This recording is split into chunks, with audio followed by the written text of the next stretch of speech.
आशा करता हूं आप सब बहुत अच्छे होंगे। मेरा नाम है सिद्धांत अग्निहोत्री। स्टडी ग्लोस पर आपका बहुत बहुत स्वागत है। दोस्तों, हम दो चैप्टर्स एक साथ देखेंगे, 69 और 70। तो पहले हम वोटिंग बिहेवियर समझते हैं और फिर हम इलेक्शन लॉस को समझेंगे। ट्विटर पे मैं आ गया हूं, ये रही मेरी आईडी। जैसे ही हमारे लेक्चर अपलोड होते हैं स्टडी ग्लोस के टेलीग्राम चैनल पे तुरंत पीडीएफ अपलोड हो जाती है, तो आप इसको सब्सक्राइब कर लें। देखिए, इलेक्टोरल बिहेवियर क्या है? ये पॉलिटिकल बिहेवियर है। ये आपको पता ही है। बिहेवियर मतलब क्या होता है? नेचर, जिस तरीके से आप बिहेव, जो आप कर रहे हैं, ठीक है, वो कैसे कर रहे हैं, किस तरीके से कर रहे हैं, इसी को हम समझेंगे। अब यहाँ पे क्योंकि पॉलिटिकल बिहेवियर की बात है, इलेक्टोरल बिहेवियर की बात है, तो आप वोट कैसे दे रहे हैं, किस आधार पर दे रहे हैं, आपका वोटिंग पैटर्न क्या है, ये देखता है। बहुत ही इंपॉर्टेंट है वोटिंग बिहेवियर, क्योंकि वोटिंग बिहेवियर से ही हमारा समाज जो है वो डिटरमाइन होता है। आपको पता है ना, इसको सेफोलॉजी बोलते हैं। अगर मॉडर्न टर्म्स में बात करें, सेफो जो है ये ग्रीक वर्ड से आया है, ठीक है। वैसे तो आपको बता दूं कि एक बहुत बड़े फिलोसोफर हुए थे, सोक्रेट्स। सोक्रेट्स डेमोक्रेसी के खिलाफ थे। ये कई बार सवाल भी पूछा जाता है। उनको जहर का प्याला दे दिया था क्योंकि वो सच बोलते थे, टीचर थे। और बाद में सोक्रेट से बहुत सारे, एरिस्टोटल, प्लेटो, ये सब सोक्रेट से इंस्पायर्ड थे, ठीक है। तो सोक्रेट्स कहते थे, उनका बहुत ही अच्छा एक व्यू था कि लोगों को पहले अवेयर करो, वोटिंग से पहले लोगों को अवेयर करो, लोगों को बताओ। अक्सर क्या होता है, लोग अवेयर नहीं होते हैं और लीडर्स की बातों में आ जाते हैं। लोग पढ़ते नहीं और लीडर्स की बातों में आ जाते हैं, फिर एक ऐसे इंसान को वोट देते हैं जो कि बहुत बड़ी, जिससे बहुत बड़ी प्रॉब्लम हो जाती है। ऐसा हमने कई बार देखा। इतिहास हमको, यानी कि सोक्रेट्स की बात ये अल्टीमेटली सही हुई। इतिहास हमको ये सारी चीजें बताता है। कितनी बार हमने किसी को वोट दिया और वो बहुत ही डिजास्टर्स रहा। आप देखिए हिटलर, है ना, हिटलर को लोगों ने वोट दिया था, वो चुन के आया था और उसने क्या किया। ऐसे बहुत सारे एग्जांपल्स हैं, ठीक है। बहरहाल, वोटिंग बिहेवियर की बात करें दोस्तों, तो ये बहुत सारी चीजें बताता है। डेमोक्रेसी को बेसिकली डिफाइन करता है। उसके बाद एक तरीके से समाज को भी डिफाइन करता है, समझ रहे हैं। और हमारी इलेक्टोरल पॉलिटिक्स कैसी है, इसको भी बताता है। मैं आपको इसको किस तरीके से वोटिंग बिहेवियर को डिटरमाइन करते हैं इससे बता देता हूं, को सब समझ में आ जाएगा। जैसे भारत की बात करें, भारत में स्पेशली बिहार में एक बहुत ही पुराना फ्रेज है, आपने सुना होगा, you don't cast your vote, you vote your caste. आपने सुना होगा। आप अपने वोट को नहीं देते हैं, मतलब आप अपने वोट को कास्ट नहीं करते। कास्ट मतलब देना, इंग्लिश में। आप अपनी कास्ट को वोट देते हैं। भारत में कास्टिज्म पॉलिटिक्स है, ये आप मानेंगे ही। कई एरिया हमने ऐसे देखे हैं भारत में, अगर बात करें, भले बड़े पिछड़े हैं, लेकिन वहां पे सेम कास्ट का इंसान अगर खड़ा हुआ है तो लोग उसी के पास ही जाएंगे, उसी को ही वोट देंगे, भले उसकी वो मतलब एलिजिबिलिटी हो ही नहीं, उसकी काबिलियत जीरो हो, उसके बावजूद, क्योंकि वो सेम कास्ट का है, एक ही जात के हैं वो लोग, उसी को ही वोट मिलेगा। इसीलिए आप देखेंगे अक्सर ऐसा होता है कि किसी पर्टिकुलर कंस्टिट्युएंसी से, ठीक है, मैं यहां पे किसी कास्ट का नाम नहीं लूंगा, बट कोई भी पर्टिकुलर कंस्टिट्युएंसी है, वहां पे किसी कास्ट के लोग ज्यादा हैं, जिस जो कास्ट वहां पे मेजोरिटी में है, अल्टीमेटली उसी कास्ट के ही इंसान को वहां पे खड़ा किया जाता है। देख लीजिए आप भारत में, जैसे झारखंड में आप देखिए, वहां पे आदिवासी चीफ मिनिस्टर जो है, ठीक है, झारखंड छत्तीसगढ़ की बात करें तो उनको बहुत ज्यादा महत्व मिलता है क्योंकि वो ट्राइबल एरिया है और लोग उन्हीं को ही वोट करेंगे। तो कास्ट बेस्ड पॉलिटिक्स ये बहुत अच्छी नहीं होती है, और ये इंडियन पॉलिटिक्स का एक बहुत ही रिमार्केबल फीचर है, ठीक है। कास्ट बेस्ड पॉलिटिक्स में दिक्कतें हैं, एडवांटेजेस भी हैं। भाई, कास्ट बेस्ड पॉलिटिक्स का एडवांटेज क्या है? अब जो सेम कास्ट है उसको पता है कि प्रॉब्लम एक्चुअली कहां है, जो उस एरिया से बिलोंग करता है उसको पता है प्रॉब्लम कहां है, तो वो उस प्रॉब्लम को अच्छे से समझेगा बजाय दूसरे के, ठीक है। तो ये अच्छी भी चीज है, ये बुरी चीज नहीं है। लेकिन अल्टीमेटली मेरिटोक्रेसी तो होनी चाहिए। एलिजिबल है वो नहीं है, काबिल है वो नहीं है, क्योंकि हमने ऐसा कई बार देखा है, सेम कास्ट का आ तो जाता है लीडर, लेकिन वो बहुत अच्छा कर नहीं पाता है। रिलीजन, अगेन रिलीजन भी, धर्म, आप अब कास्ट को धर्म से भी जोड़ लीजिए, दोनों अलग तो है नहीं। हम भले ही सेक्युलर है लेकिन कम्युनल प्रोपेगेंडा चलता है, बहुत सारी कम्युनल पार्टीज हैं, इसमें मुस्लिम भी हैं, हिंदू भी हैं, तो बहुत कम्युनल प्रोपेगेंडा चलता है। अगर 80 to 90% लोग अनअवेयर हैं तो पॉलिटिकल पार्टीज क्या करती हैं? ब्रेन वॉश, कम्युनल प्रोपेगेंडा से हिंदू मुस्लिम करके। तो बहुत ज्यादा दिक्कत है इसमें। मीडिया अगर इनका साथ दे दे तो और ज्यादा प्रॉब्लम। आप समझ रहे हैं, कई क्षेत्रों में जैसे रीजनल पॉलिटिक्स बहुत ज्यादा उभरी 1967 के बाद से। बहुत सारी रीजनल पार्टीज हैं। चेन्नई में एआईएडीएमके, डीएमके, आंध्र प्रदेश में टीडीपी, वो लिंग्विस्टिक पॉलिटिक्स है, भाषा के आधार पर भी राजनीति होती है। तो हमारा पॉलिटिकल बिहेवियर जो है वो कास्ट पे, रिलीजन पर, भाषा के आधार पर भी चेंज होता है। जैसे आप देखिए चेन्नई में, वहां एआईएडीएमके और डीएमके जो वहां की रीजनल पार्टीज हैं उनका दबदबा है। उड़ीसा में देखिए बीजू जनता दल, नवीन पटनायक जो हैं, नवीन पटनायक की अगर हम बात करें तो वो तो अमेरिका से पढ़ के आए हैं, उनको तो उड़िया आती ही नहीं थी, बट उन्होंने उड़िया सीखी। वो पहले ऐसे इंसान थे, उनके पिताजी, पिताजी कौन है? नवीन पटनायक है। चलो कमेंट बॉक्स में बताओ, ठीक है, कमेंट बॉक्स में आप मुझे बताइए। वो भी बहुत उनका जाना माना नाम था। तो नवीन पटनायक को उड़िया नहीं आती थी, इंग्लिश और हिंदी आती थी। हिंदी भी नहीं आती, इंग्लिश उनको बहुत अच्छे से आती थी। तो पहले ऐसे हैं, पहले ऐसे चीफ मिनिस्टर हैं जिनको उड़िया नहीं आती है। आती है, अब उन्होंने सीखी ली है अल्टीमेटली, लेकिन उसके बावजूद वो इलेक्शन जीतते आ रहे हैं। ठीक है, हर बार जनता उनको वोट देती है। पढ़े लिखे इंसान है, साहित्यिक इंसान है। ठीक है, तो भाषा के आधार पे भी पॉलिटिक्स डिटरमाइन होती है। आप आंध्र प्रदेश में देखिए, तेलुगु देशम पार्टी, नाम ही वो भाषा के आधार पर रखा हुआ है। ऐसा एआईएडीएमके का है। बहुत सारी रीजनल पार्टीज हैं जो भाषा के आधार पर चुनाव लड़ती हैं। भाई जाहिर सी बात है कि अगर आप इलेक्शन लड़ रहे हैं और अगर आप उन्हीं की ही भाषा में उनसे बात करेंगे, जैसे आप वेस्ट बंगाल चले जाइए, अब वेस्ट बंगाल में आप वहां पे इलेक्शन जब हो रहे हैं, आप उनसे बंगाली में बात करेंगे, आप उन्हीं की भाषा में बात करेंगे, उनको बहुत अच्छा लगेगा। आप खुद पे ही आजमा के देखिए, कोई अंग्रेज आए और जब अंग्रेज आपके हिंदी बोले तो कितना अच्छा लगता है। अरे वाह यार, ये तो हिंदी बोल रहा है, अंदर से मजा आ जाता है। तो अल्टीमेटली आप उनकी तरफ जाएंगे ही जाएंगे। इसीलिए लैंग्वेज के आधार पर भी हमारा बिहेवियर डिटरमाइन होता है। फिर रीजन, अगेन रीजन भी एक बहुत इंपॉर्टेंट है। अब जैसे ट्राइबल एरियाज, नॉर्थ ईस्ट, ठीक है, नॉर्थ ईस्ट में देखिए तो वहां पे कुछ रीजन को ऑटोनॉमी दी गई है ना।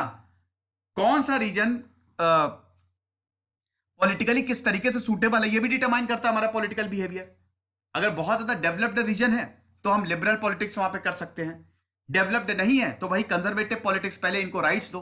तो रीजन भी डिटरमाइन करता है।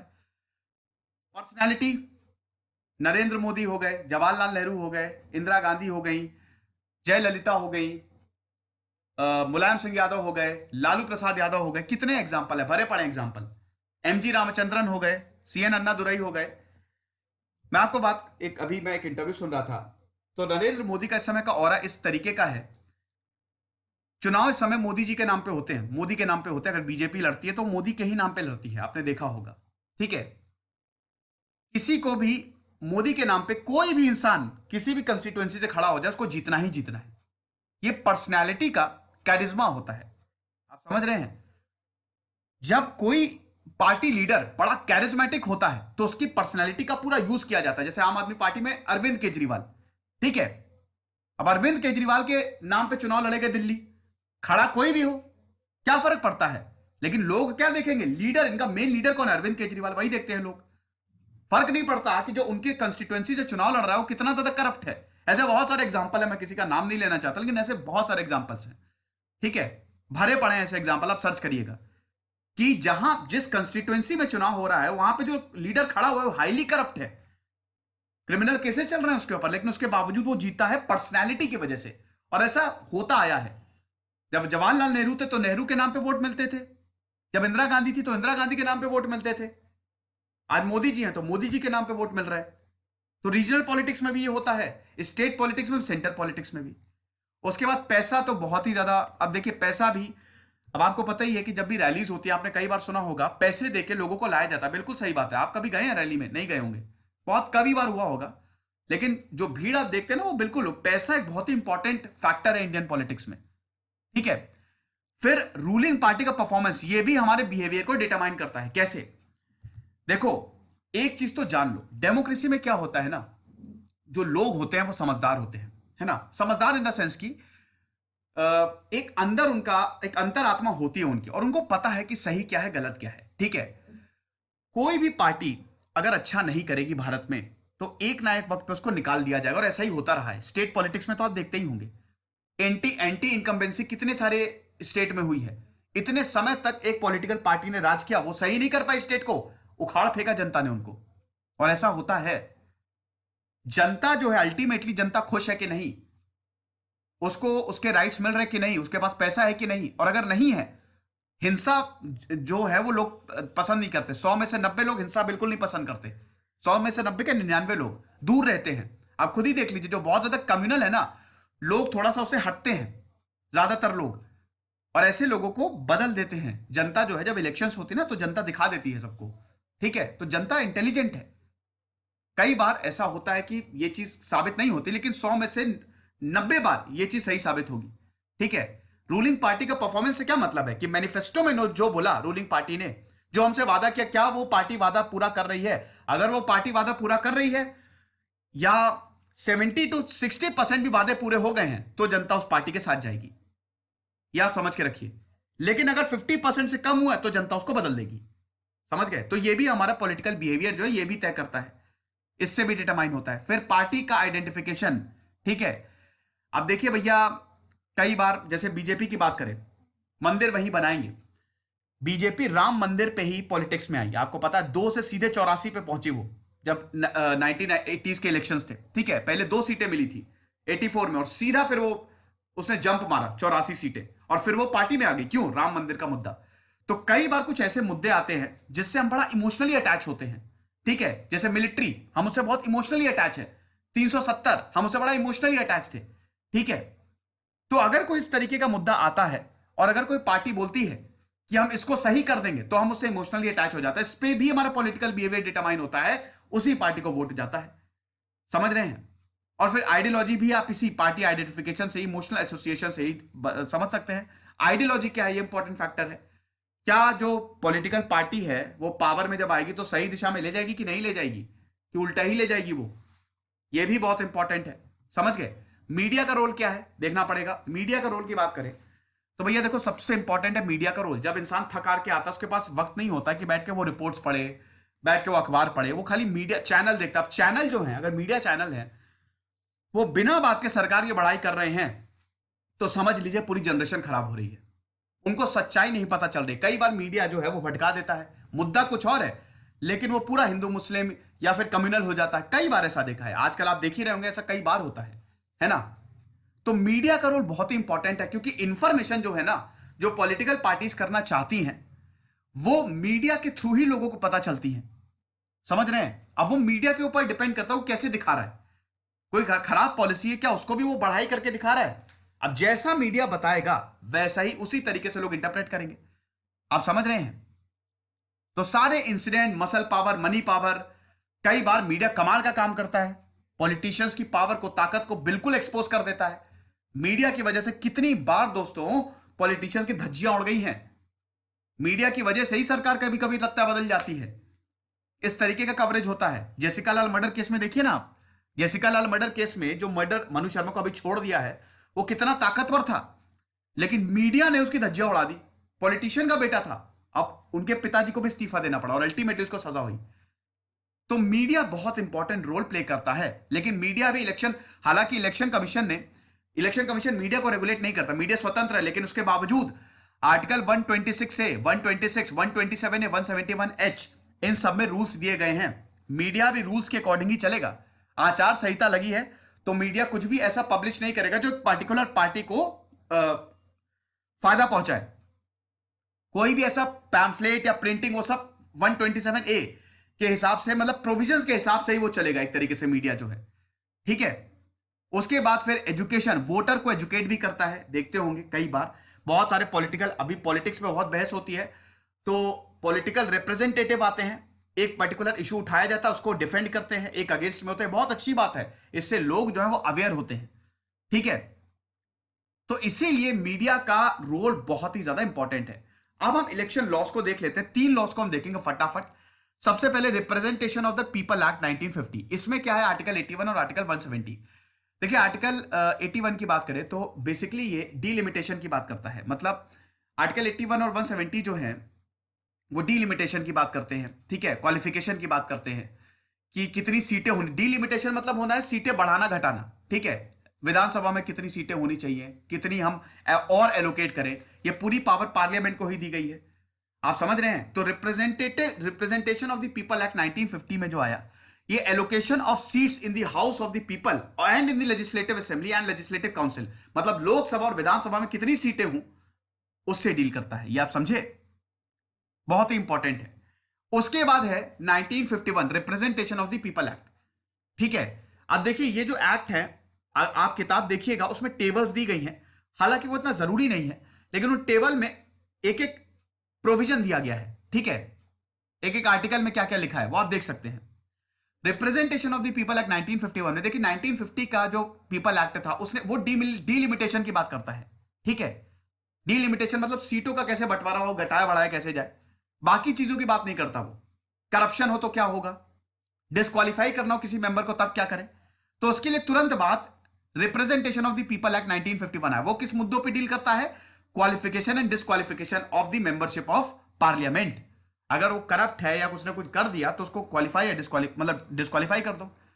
फिर उसके बाद जनरल इलेक्शन का जो रूल्स होते हैं, नोटिफिकेशन ऑफ जनरल इलेक्शंस, फिर एडमिनिस्ट्रेशन कैसे होगा जब इलेक्शन का कंडक्ट होगा, फिर पॉलिटिकल पार्टीज किस तरीके से रजिस्टर करेंगे, ये सब मैं आपको ऑलरेडी बता चुका हूं। ठीक है, तो ये सारी चीजें, इलेक्शंस में अगर डिस्प्यूट होगा तो उसका कैसे निवारण करा जाए, करप्ट प्रैक्टिसेस को कैसे रोका जाए, ये सब 1951 के एक्ट में है। ये लास्ट है डिलिमिटेशन एक्ट 2002 में आया। ठीक है, 2002 में डिलिमिटेशन एक्ट आया और उसमें फिर 2001 का सेंसस लिया गया। बेसिकली क्या है, जब भी हम सीटों को बढ़ाते घटाते तो हम पॉपुलेशन के हिसाब से हमारे सीटें हैं। जैसे आप अमेरिका के एग्जांपल लीजिए, अमेरिका का जो अपर हाउस है सेनेट, उसमें फिक्स सीटें हैं, हर स्टेट की 2 सीटें हैं। मतलब टोटल 50 स्टेट है अमेरिका में, 100 सीटें हैं, 50 × 2 मतलब हर एक स्टेट की 2 सीटें हैं। लेकिन भारत में ऐसा नहीं है, भारत में सीटें यूनिफॉर्म नहीं है, कहीं पे अलग है। उत्तर प्रदेश में सबसे ज्यादा है, सिक्किम में कम है, गोवा में कम है, एमपी में ज्यादा है। तो वो यूनिफॉर्म, वो बेसिकली यूनिफॉर्मिटी हमारे इसलिए नहीं है क्योंकि हमने पॉपुलेशन के हिसाब से सीटों को बांटा है। ठीक है, तो वो पॉपुलेशन के हिसाब से वो 1971 का सेंसस हम अभी तक ले रहे थे। ठीक है, कि 1971 में जो सेंसस आया था, लेकिन उसके बाद तो पॉपुलेशन बढ़ी ना, लेकिन इस पर कोई संज्ञान नहीं लिया जा रहा था। 2002 में फाइनली हम देखते हैं कि 2001 का सेंसस लिया कि हम जो डिलिमिटेशन करेंगे, जब भी सीटों को बढ़ाया घटाया जाता है तो पॉपुलेशन के हिसाब से ही तो रखी जाएगी ना। कोई नए एरिया को अगर उसमें इंक्लूड कर रहे हैं, कितनी वहां की पॉपुलेशन है, उसी हिसाब से सीटों को रखा जाएगा। तो ये 1971 के सेंसस का हो रहा था, लेकिन 2001 के सेंसस का, 2002 जो डिलिमिटेशन एक्ट आया, उसने 2001 के सेंसस को रेफरेंस पॉइंट माना। आप समझ रहे हैं कि शेड्यूल कास्ट और शेड्यूल ट्राइब्स के लिए कितनी सीटें होनी चाहिए। तो ये 2 चैप्टर थे, कोई दिक्कत नहीं है। 70 चैप्टर कंप्लीट हो चुके हैं दोस्तों। ठीक है, नहीं 69 ना, 69 चैप्टर था ये, नहीं 70 चैप्टर, 70 सिर्फ 6 चैप्टर बचे हैं। तो हमारी 96% किताब खत्म हो गई है। अब कुछ ही दिन में ये 6 चैप्टर बचे हैं, ये भी खत्म हो जाएंगे और एम लक्ष्मीकांत खत्म। खुश रहिए, पढ़ते रहिए। दिस इज सिद्धांत अग्निहोत्री।